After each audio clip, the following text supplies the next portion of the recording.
Hello प्यारे बच्चों, next हम स्टार्ट करेंगे कुछ क्वेश्चंस के साथ। इलेक्ट्रिक फील्ड इंटेंसिटी हमें निकालना है इस क्वेश्चन में।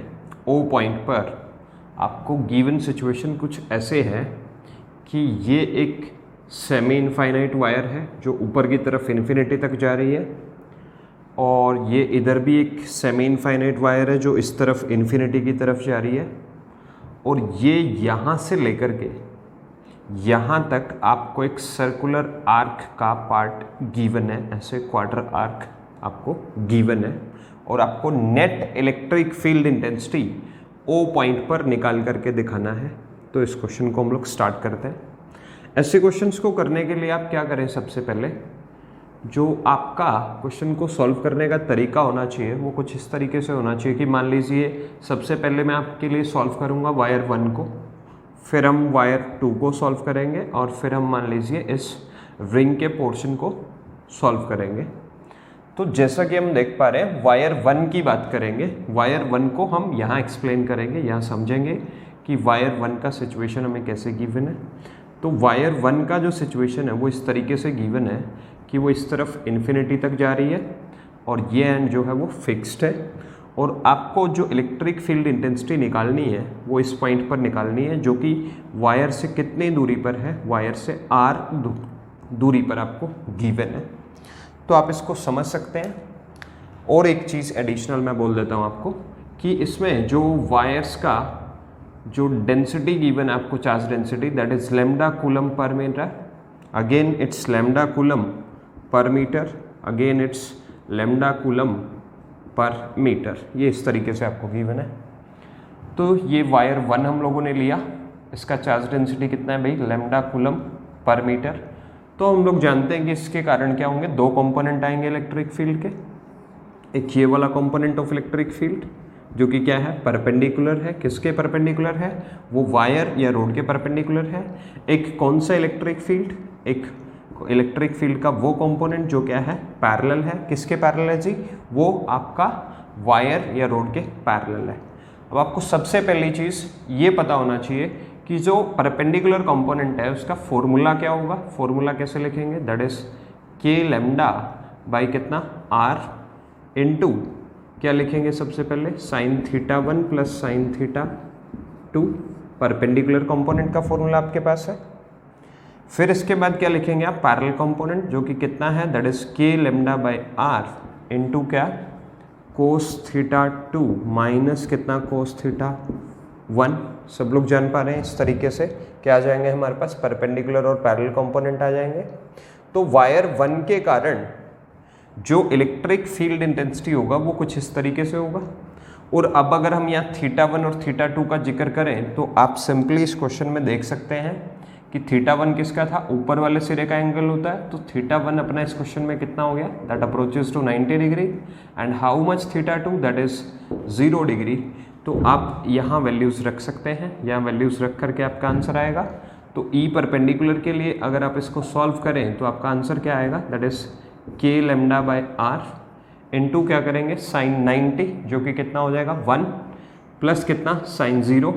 तो आंसर क्या है आपका, k lambda by r. Perpendicular component के कारण जो आंसर आया वो कितना आया जी, वो यही आया, के लैम्डा बाय आर। आपका आंसर आ गया। अब हम पैरेलल कंपोनेंट की बात कर रहे हैं। तो पैरेलल कंपोनेंट कितना आया अपना, पैरेलल कंपोनेंट को सॉल्व करते हैं जी, दैट इज के लैम्डा अपॉन क्या, आर इनटू क्या बोला गया जी आपको, कोस थीटा 2। तो कोस थीटा 2 मतलब कोस 0, कोस 0 कितना हो गया जी, 1 हो गया आपका, माइनस कोस थीटा 1। तो माइनस कोस थीटा 1, थीटा 1 कितना हो गया 90, तो कोस 90 कितना हो गया आपका 0। तो उसके लिए भी आंसर यही आ गया, कितना जी, दैट इज के लैम्डा बाय आर। अब अगर मैं ओ पॉइंट को ओरिजिन मान लेता हूँ, अगर हम लोग क्या कर लें, ओ पॉइंट को ओरिजिन मान लें, तो अगर हम चाहें तो इलेक्ट्रिक फील्ड की डायरेक्शन किस में भी दे सकते हैं, इलेक्ट्रिक फील्ड को डायरेक्शन की फॉर्म में भी दे सकते हैं कि वायर 1 का जो परपेंडिकुलर कंपोनेंट आया है वो किस तरफ आया है जी, वो ओ पॉइंट पर इस तरफ आया है, ये परपेंडिकुलर कंपोनेंट हो गया। और जो पैरेलल कंपोनेंट है वो किस तरफ आया है जी, वो इस तरफ आया है। ओ पॉइंट को मान लीजिए आपने ओरिजिन मान लिया, तो परपेंडिकुलर कंपोनेंट किसकी डायरेक्शन में आ गया, एक्स एक्सिस की डायरेक्शन में, और आपका पैरेलल कंपोनेंट किसकी डायरेक्शन में आ गया, माइनस वाई की डायरेक्शन में। तो ये क्या हो गया जी आपका माइनस जे कैप। मेरे ख्याल से समझ आ गया होगा आपको, आंसर आपके सामने है। तो वायर 1 के जो रिजल्ट्स हैं सिर्फ उनको रख लेते हैं। वायर 1 का जो रिजल्ट है, 1 का जो परपेंडिकुलर रिजल्ट है दैट इज के लैम्डा बाय आर इंटू क्या आई कैप, और जो पैरेलल कंपोनेंट है वो कितना है जी आपका, दैट इज के लैम्डा बाय आर इंटू कितना माइनस जे कैप। अब वायर 1 का काम हो चुका है, इसके कारण जो नेट इलेक्ट्रिक फील्ड आना था वो यही आता था। ओ पॉइंट पर हम लोग इसको सॉल्व कर चुके हैं। चलिए वायर नंबर 2 को सॉल्व करते हैं। वायर 2 बनाते हैं भाई। तो वायर 2 कैसे है, वायर 2 ऐसे आपको गिवन है, इस तरफ ये इन्फिनिटी तक जा रहा है, और जो पॉइंट है वो कहाँ है आपका, वो यहाँ गिवन है, ऐसे करके गिवन है आपको। तो आप जान पा रहे हैं कि इसका जो चार्ज डेंसिटी है वो आपको क्या गिवन है, lambda coulomb per metre. Again अगर आप यहाँ से θ1 और θ2 कंसीडर करते हैं तो θ1 और θ2 लिखिए सबसे पहले इस केस में। θ1 कितना हो जाएगा और θ2 कितना हो जाएगा, वो आपको डिसाइड करना है कि आपको θ1 कितना चाहिए, θ2 क्या लेंगे। अगर आप θ1 इस तरफ का एंगल लेंगे, इस तरफ मुड़ेंगे, तो θ1 आपका क्या हो गया जी, वो 90 डिग्री हो गया, और θ2 आपका क्या हो गया जी, θ2 इस केस में आपका 0 डिग्री हो गया। इस तरीके से कर पाएंगे। तो जो इसका परपेंडिकुलर कंपोनेंट होगा ओ पॉइंट पर, वो जो पॉइंट करेगा वो किस तरफ पॉइंट करेगा जी, वो इस तरफ पॉइंट करेगा, दैट्स ई परपेंडिकुलर। और जो पैरेलल कंपोनेंट है वो किस तरफ पॉइंट करेगा जी, वो इस तरफ पॉइंट करेगा, दैट्स ई पैरेलल। तो ई परपेंडिकुलर का फॉर्मूला अगेन आपके पास क्या होता है, that's k lambda by r into क्या, साइन θ1 प्लस साइन θ2। तो साइन θ1 कितना हो गया, साइन 90 प्लस साइन 0, तो ये एज इट इज़ वही आ गया के लैम्डा बाय आर। इतना आंसर आ गया आपका। ई पैरेलल को सॉल्व करेंगे तो क्या आंसर लिखेंगे, that's k lambda by r into cos θ2। Cos θ2 कितना हो गया जी आपका, कोस θ2 बोलेंगे सब लोग, ये कितना हो गया 1 हो गया, कोस θ2। तो कोस 0 हो गया, कोस 0 कितना हो गया 1 हो गया, माइनस कोस कितना θ1, तो θ1 कितना है 90 डिग्री है, तो ये एग्जैक्टली इतना ही आ गया आपका। तो ये आंसर आ गया आपका। मतलब अगर ओ पॉइंट पर आप इसके रिजल्ट्स को ड्रॉ करें वायर 2 के, तो मैं इनको रेड पेन से डिनोट कर रहा हूँ, आप नोट करिए। जो परपेंडिकुलर कंपोनेंट आ गया इसका, वो किस तरफ आ गया जी, वो इस तरफ आ गया, वो ई परपेंडिकुलर है किसका, वायर 2 का। और जो पैरेलल कंपोनेंट है वो किस तरफ आ गया, वो इस तरफ आ गया जी, ई पैरेलल। मतलब मैं यहाँ से अब इसको साफ कर देता हूँ और सिर्फ वायर 2 के क्या नोट कर लेते हैं, कंपोनेंट्स नोट कर लेते हैं कि वायर 2 का जो परपेंडिकुलर कंपोनेंट है ई परपेंडिकुलर, वो किस तरफ आ गया, दैट इज इक्वल्स टू के लैम्डा बाय आर इंटू, अगर हम इसको डायरेक्शन देना चाहें तो क्या उसको प्लस जे कैप बोलेंगे, क्योंकि पॉजिटिव वाई डायरेक्शन की तरफ पॉइंट कर रहा है। और अगर हम इसका पैरेलल कंपोनेंट लिखें तो वो कितना आ गया जी, that's k lambda by are, और पैरेलल कंपोनेंट आ गया नेगेटिव आई डायरेक्शन में, तो इसको माइनस आई कैप लिख देंगे। वायर 2 का भी काम हो चुका है, तो इसको भी अरेंज कर देना चाहिए, इसको भी साफ कर दिया जी हमने, और जो डेटा था उसको हमने नोट कर लिया। अब हम चलते हैं रिंग के पार्ट की तरफ। रिंग का पार्ट आपको देखिए कुछ इस तरीके से करके गिवन है, और आपको जो फील्ड फाइंड करना है वो कहाँ फील्ड फाइंड करना है, वो ओ पॉइंट पर। ये भी आर है, ये रेडियस आर है जी आपका, ठीक है जी, ये रेडियस क्या है आर है।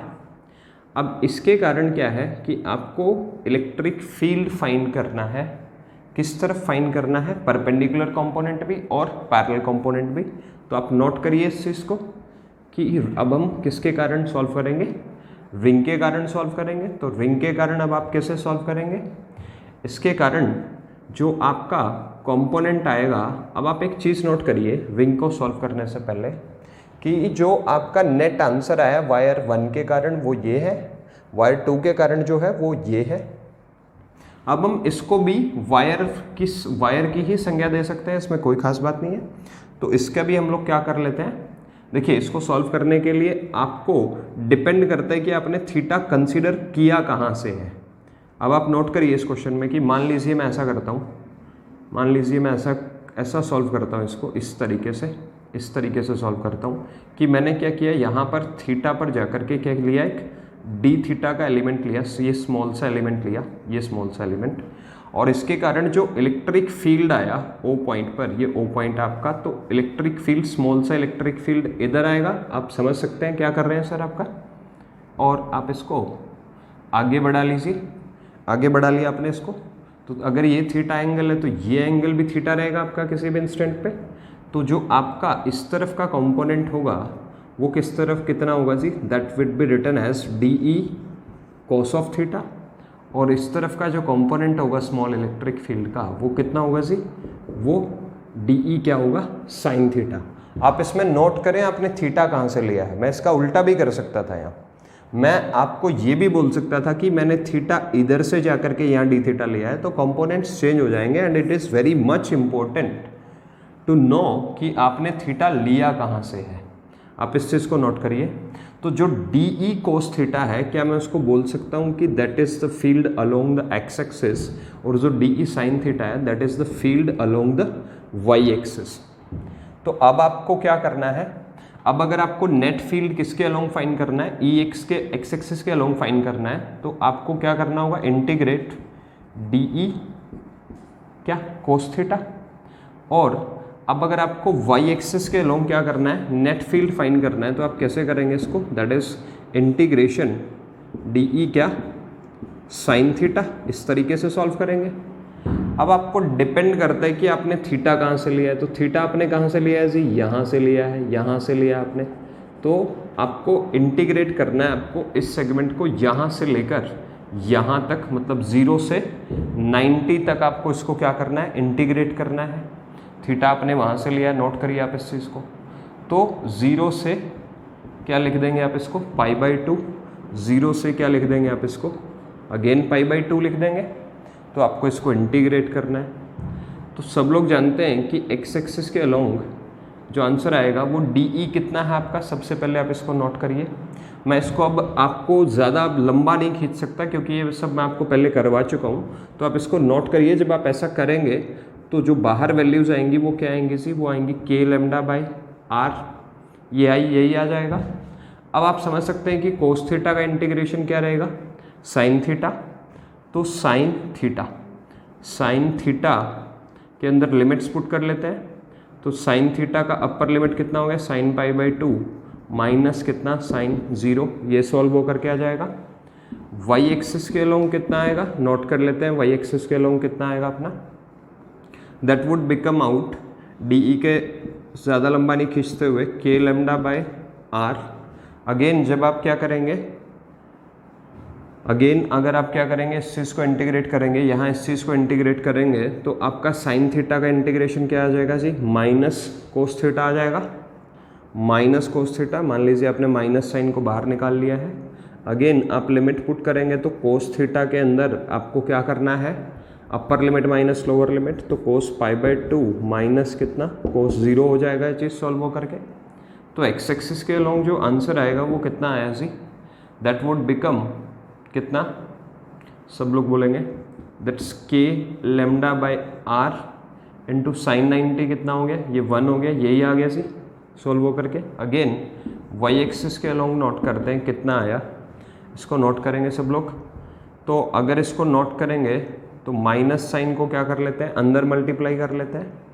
तो माइनस साइन को अगर अंदर मल्टीप्लाई करेंगे तो कितना आ जाएगा, ये k λ/r इंटू कितना हो जाएगा, कोस 0 माइनस कोस π/2। तो कोस 0 कितना हो जाएगा 1, कोस π/2 कितना हो जाएगा 0। तो ये सॉल्व होकर के इतना ही आ गया, that would become equal to k λ/r। अब हम लोग इसका डायरेक्शन चेक कर लेते हैं कि किस किस डायरेक्शन में आया। एक्स एक्सिस के अलोंग फील्ड आया ये वाला, वाई एक्सिस के अलोंग फील्ड आया ये वाला आपका। तो ये किसकी डायरेक्शन में है, ये positive direction of x axis में है, तो इसको आई कैप से डिनोट करें। ये क्या है, ये नेगेटिव, ये positive direction of y axis है, तो आप इसको जे कैप से डिनोट करें। मतलब रिंग के कारण जो नेट फील्ड आ गया एक्स एक्सिस के अलोंग वो कितना आ गया, वो इसी डायरेक्शन में पॉइंट कर रहा है, दैट्स ई एक्स, और वो है कितना, that's k λ/r into i cap. और इस तरफ कितना आ गया, वो आ गया जी E y that's equal to k lambda by r into कितना j कैप। तो ये हम लोगों ने क्या करा, रिंग को भी सॉल्व कर लिया, रिंग के पोर्शन को भी सॉल्व कर लिया। अब हम देखते हैं कि नेट फील्ड जो है वो हमारा O पॉइंट पर कितना बना, इसके बारे में इसको सॉल्व करते हैं। तो आप नोट करिए, जो आपका नेट फील्ड बना वो आप देखिए इस तरफ को, सबसे पहले नेट फील्ड देख लेते हैं अलोंग एक्स एक्सिस की बात करेंगे। एक्स एक्सिस के अलोंग कौन कौन सा है, एक ये एक्स एक्सिस के अलोंग है, एक ये टर्म एक्स एक्सिस के अलोंग है और एक ये टर्म एक्स एक्सिस के अलोंग है। तो क्या कैंसिल हो गया इससे, तो ये वाली चीज़ को अगर कैंसिल कर दें तो ये कैंसिल हो गया, मतलब नेट इफेक्टिव फील्ड किसका बच गया, सिर्फ ये वाला पोर्शन बच गया। सिमिलरली किस में देखते हैं, ऐसे ही किसको देखेंगे, ऐसे हम लोग देखेंगे जे कैप वाला, मतलब वाई एक्सिस के अलोंग। तो ये माइनस जे कैप में इतनी टर्म है, ये प्लस जे कैप में इतनी टर्म है, तो ये सिर्फ इफेक्टिव ये वाला पोर्शन आपके पास बच गया। मतलब अगर O पॉइंट के लिए सॉल्व किया जाए, यहाँ O पॉइंट है तो यहाँ की तरफ जो फील्ड आ गया वो कितना आ गया जी, that's k lambda by r into i cap. यहाँ की तरफ जो फील्ड आ गया वो भी कितना आ गया, that's k lambda by r into कितना j कैप। और हमें क्या फाइंड करना है, नेट इलेक्ट्रिक फील्ड फाइंड करना है। तो लेट्स सपोज मैं इसको किसकी वैल्यू दे देता हूँ, E की वैल्यू दे देता हूँ। अगर आप इसको E का वैल्यू दें, लेट्स सपोज मैं इसको E का वैल्यू दे देता हूँ, तो E नेट जो आ जाएगा वो क्या आ जाएगा, E नेट आएगा कितना, that's E square plus E square, यही चीज़ आ जाएगी। आप समझ सकते हैं क्योंकि दोनों वेक्टर्स एक दूसरे के राइट एंगल है। तो नेट जो फील्ड आया E नेट वो कितना आया जी आपका, वो आ गया किसके along, E square plus E square. तो ये कितना हो गया, 2 ई स्केयर हो गया अंडर रूट, और जो नेट आया वो कितना आया, दैट्स √2 टाइम्स ई आ गया। तो नेट फील्ड आप कितना लिख सकते हैं, नेट फील्ड आपका आ गया कितना जी, √2 टाइम्स दैट्स कितना k लैम्डा बाय r। ये आंसर है जी आपका, ये आंसर है। अगर आप इसका डायरेक्शन निकालना चाहें तो मेरे ख्याल से बड़े आराम से आप इसका डायरेक्शन भी निकाल सकते हैं। इस तरीके से आप इसको डिनोट करें कि ये क्या है आपका, ये यहाँ ई नेट है, नेट इलेक्ट्रिक फील्ड। इस तरीके से आप ट्राई करें इन क्वेश्चंस को, मज़ा आएगा आपको। Thank you. नेक्स्ट क्वेश्चन आपको बेटा कुछ ऐसे गिवन है, जैसा कि आप डायग्राम में देख सकते हैं। ऐसे एक सेमी इनफाइनाइट वायर है, ऐसे इस तरफ भी एक सेमी इनफाइनाइट वायर है, और ये एक सेमी सर्कुलर रिंग का पोर्शन इन दोनों वायर्स के को एंड टू एंड जुड़ा हुआ है। और इस तरीके से सिचुएशन आपको गिवन है और आपसे पूछा गया है कि find net electric field at O। और ये जो मतलब सर्कुलर पोर्शन है, इसका जो रेडियस है वो कितना है, वो r है। तो आप समझ सकते हैं कि ये वाला दूरी भी r हो गया, ये वाला दूरी भी r हो गया। क्वेश्चन में क्या गिवन है, जो लीनियर चार्ज डेंसिटी है वो कितना है, वो लैम्डा कूलम पर मीटर है जी।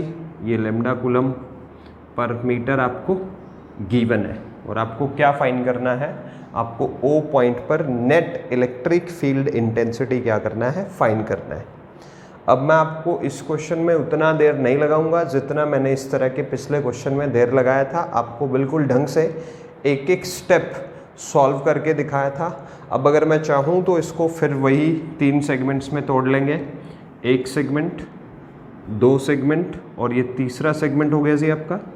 मैं आपको वायर 1 अलग से सॉल्व करके दिखा सकता हूँ, वायर 2 आपको अलग से सॉल्व करके दिखा सकता हूँ, और रिंग वाला ये सेमी सर्कुलर पोर्शन अलग से सॉल्व कर सकते हैं। बट इतना ज़्यादा हमें ज़रूरत नहीं पड़ेगा, क्योंकि हमें ऐसे क्वेश्चंस की हेल्प से डायग्राम्स की सिमेट्री को समझना है और जितना हो सके मिनिमम कैलकुलेशंस के साथ आंसर करने का कोशिश करना है। आप जितना ज़्यादा से ज़्यादा इन क्वेश्चंस को प्रैक्टिस करेंगे, उतना ज़्यादा से ज़्यादा आप इनकी ज्योमेट्री को देख करके ही समझ जाएंगे कि क्वेश्चन में क्या आंसर आएगा और क्या आंसर नहीं आएगा। और इस तरह के क्वेश्चंस जो पिछले काफ़ी टाइम से आपको करवाए जा रहे हैं, वो सिर्फ इसलिए नहीं आपको प्रैक्टिस करवाए जा रहे कि आप सिर्फ उनको इलेक्ट्रोस्टैटिक्स में प्रैक्टिस करें।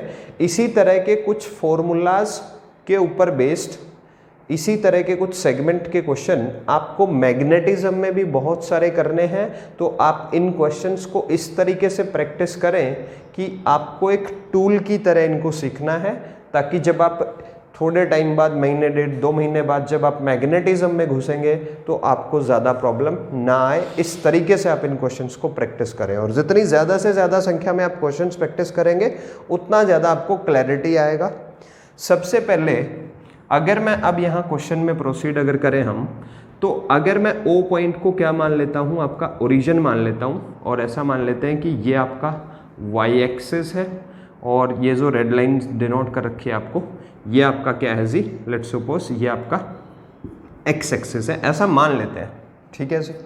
तो ओ पॉइंट पर सबसे पहले वायर 1 को हम नोट करेंगे कि वायर 1 के जो कंपोनेंट्स हैं इलेक्ट्रिक फील्ड के वो कितने कितने आएंगे। ये पिछले क्वेश्चन की तरह है, वायर 1 और वायर 2।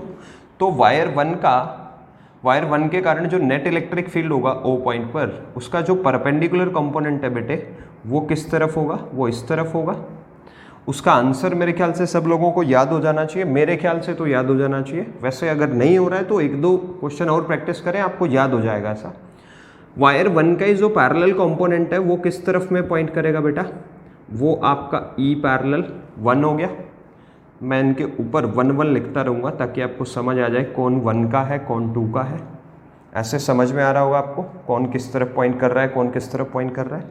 सिमिलरली अब अगर मैं O पॉइंट पर वायर 2 के कारण अगर नेट इलेक्ट्रिक फील्ड लिखता हूं, तो नेट इलेक्ट्रिक फील्ड अगर मैं लिखूंगा वायर 2 के कारण O पॉइंट पर, तो वायर 2 के कारण जो इसका परपेंडिकुलर कंपोनेंट होगा वो तो इस तरफ पॉइंट करेगा, ये वायर 2 का है, परपेंडिकुलर कंपोनेंट है।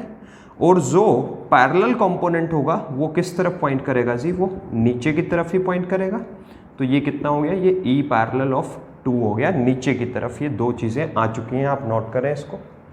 बच कौन गया हमारा, वो रिंग बच गया है इस क्वेश्चन में। तो आप रिंग को भी नोट करें कि रिंग का, आप एक चीज़ नोट करें, अगर आप रिंग पे कहीं भी थीटा पर जाकर के डी थीटा का एलिमेंट लें तो 2 कंपोनेंट्स हो जाएंगे आपके स्मॉल इलेक्ट्रिक फील्ड के, एक कोस थीटा वाला और एक साइन थीटा वाला।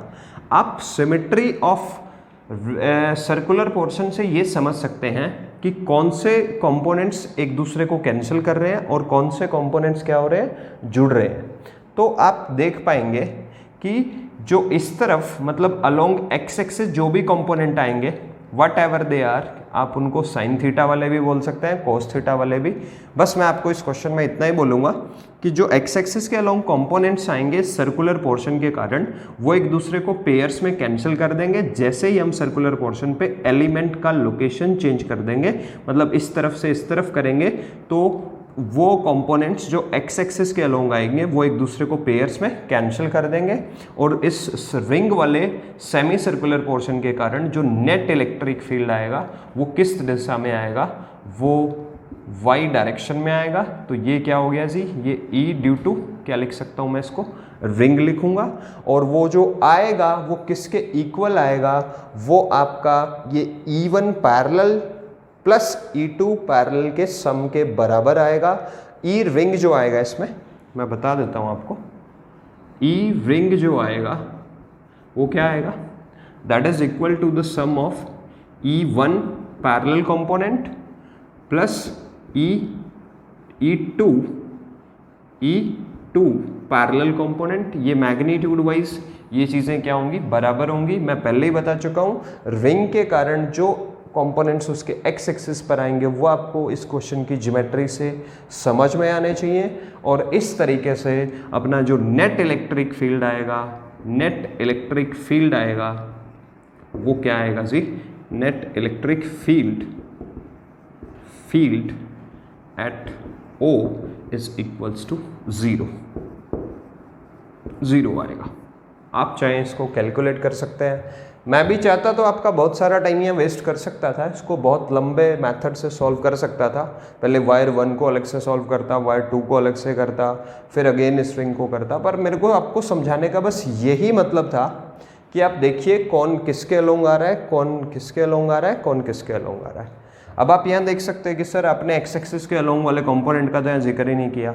अब आप देख सकते हैं कि जो परपेंडिकुलर कंपोनेंट है वायर 1 का, वो positive direction of x axis की तरफ पॉइंट कर रहा है, जो परपेंडिकुलर कंपोनेंट है वायर 2 के कारण वो negative direction of x axis की तरफ पॉइंट कर रहा है, तो वो तो पेयर्स में एक दूसरे को कैंसिल ही कर देंगे, उसमें तो कोई सोचने वाली बात ही नहीं है। ये मैं आपको बता चुका हूँ कि जो रिंग का वाई एक्सिस के अलोंग क्या आएगा, कंपोनेंट आएगा इलेक्ट्रिक फील्ड का, वो इस वाले पैरेलल कंपोनेंट और इस वाले पैरेलल कंपोनेंट के सम के बराबर आएगा। दोनों की डायरेक्शन क्या है, एक दूसरे के ठीक ऑपोजिट है, तो वो अपना नेट इफेक्ट कितना प्रोड्यूस करेंगे, वो पॉइंट पर 0 पुट करेंगे। हालांकि इस तरह के क्वेश्चंस को यहाँ तक की कैटेगरी में टफ क्वेश्चन की संज्ञा दी जाती है, पर अगर आपको कॉन्सेप्चुअली हर चीज़ क्लियर है तो कोई चीज़ टफ नहीं है आपके लिए। मेरा कहने का सिर्फ इतना मतलब था। Thank you.